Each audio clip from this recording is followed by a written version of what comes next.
First of all, in terms of career planning, here's some questions that I sort of put up there, okay? What are the critical things you need to be thinking about early in your career? What should you consider when evaluating a new opportunity or job? And again, you've probably done a lot of this already. And some of you probably know what your next step is going to be when you graduate. Some of you will decide, you know what, I'm going to do more studying. But when I think about it, and as I've made transitions between different jobs, all right, this is a tool that I've used. And I show you this because it's not so much the score that you're going to end up with. It's actually the process and standardization of the consideration that you actually make for all of these. Now, this is but an example. You will put your own attributes up on the y-axis. This is actually from an Excel spreadsheet.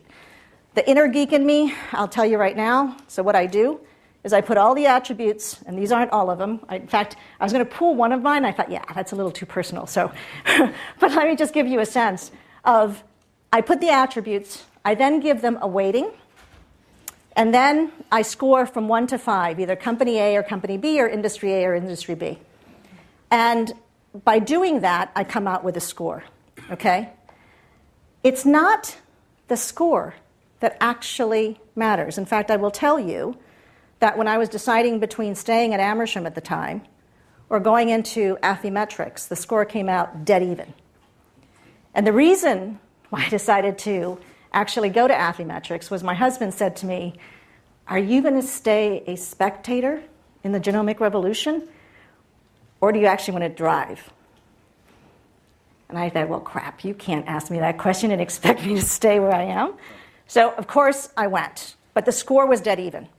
So what I encourage you to think about as you're actually going through any transition, and you're going to have your own methodologies, but this process actually helped me standardize the things that I was thinking about that were actually pretty important to me. And the methodology of that purpose made me realize that I had at least thought through it.